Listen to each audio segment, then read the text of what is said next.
Zionis Yahudi mencengkeram Indonesia.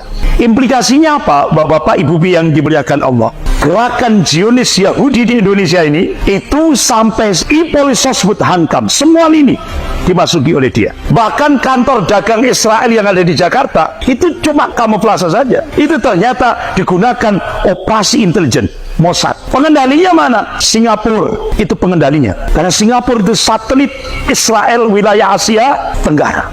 Jadi ternyata implikasi Zionisme Yahudi di Indonesia itu, umat Islam akan diliberalkan dengan sebuah nota diplomatik dengan kode referensi Beijing 1448. Isinya apa? Kementerian Luar Negeri Cina akan melakukan akselerasi percepatan menjadikan Indonesia sebagai sebuah negara sekuler. Sehingga akhirnya Wakil Perdana Menteri Cina Liu Yangdong hari Rabu 27 Mei 2015 pidato di Auditorium FISIP Universitas Indonesia. Syarat Indonesia mendapatkan bantuan hutang tahap pertama 647 triliun. Agama harus disingkirkan dalam kehidupan berbangsa dan bernegara. Akhirnya Profesor Yudian Wahyudi diangkat menjadi Kepala Dewan Pembinaan Ideologi Pancasila. Selesai diangkat di Istana Negara, beliau memberikan statement, agama musuh terbesar Pancasila, agama musuh negara. Skat 2016. Sehingga akhirnya Mendikbud, Menteri Pendidikan dan Kebudayaan Pak Nadiem Makarim melaunching roadmap pendidikan nasional 2020-2035. Sudah tidak ada lagi agama. Akhirnya dua ormas besar, Muhammadiyah dan Majelis Ulama Indonesia Pusat, tanya kepada Mendikbud, apakah generasi Indonesia 15 tahun ke depan 2020 sampai 2035 dijadikan generasi ateis, komunis?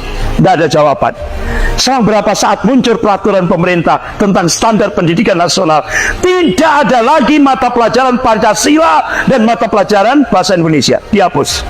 Bapak-bapak, ibu-ibu yang dimuliakan Allah, ujung-ujungnya ideologi Pancasila akan diganti komunis, puncaknya ateis. Kita sekarang dikuasai oleh elit Cina, Partai Komunis Cina, Triad dan Taipan Hong Kong. Ini adalah bagian dari Illuminati, Zionisme Yahudi Internasional, duet maut Cina dan Yahudi. Karena Cina punya program One Belt One Road. Ini alat penjajahan baru Cina hampir kepada 65 negara termasuk Indonesia. Bapak-bapak, ibu-ibu yang dimuliakan Allah, inilah strategi Cina yang dilakukan untuk Indonesia, one country and two system. Satu negara tapi dua sistem. Elaborasi ideologi sosialis, komunisme dan sekuler kapitalisme ini digunakan dengan di backup oleh militer Cina, yaitu tentara merah. Makanya mantan Gubernur DKI Pak Sutioso, Jenderal Sutioso, yang dulu mantan Kepala BIN Badan Intelijen Negara, dampak Indonesia dapat bantuan hutang tahap pertama 647 triliun. Wakil Perdana Menteri Cina Liu Yangdong pidato di Auditorium FISIP Universitas Indonesia hari Rabu 27 Mei 2015, 10 juta rakyat Cina daratan wajib masuk ke Indonesia. Target 2020 harus genap 10 juta. Dan Presiden sudah mengumumkan 10 juta sudah selesai. Hanya pemerintah menyiapkan 19 bandara udara dan laut untuk menyongsong tentara merah. Akhirnya utusan dari Mabes Angkatan Darat datang ke pesantren-pesantren, termasuk ke pesantrennya Ustaz Muhammad Zulkifli Ali, termasuk ke pesantren saya di Malang. Datang, Ustaz, TNI yang aktif itu 500 ribuan kurang lebih. Sementara tentara merah sudah 10 juta. Kita TNI tidak akan mampu kalau tidak ditopang oleh umat Islam. Umat Islam wajib menyelamatkan NKRI. Makanya kenapa Jenderal Purnawirawan Gatot Nurmantio memberikan statement, benteng terakhir negara kesatuan Republik Indonesia ini adalah umat Islam.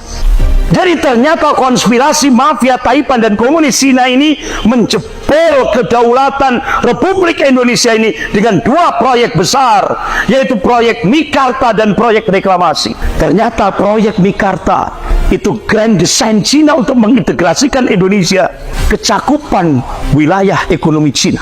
Jadi kalau kekhawatiran ini benar-benar terjadi, maka Cina dalam jangka panjang sistem pengelolaan infrastruktur pelabuhan laut, bandara akan dikendalikan pemerintah Cina.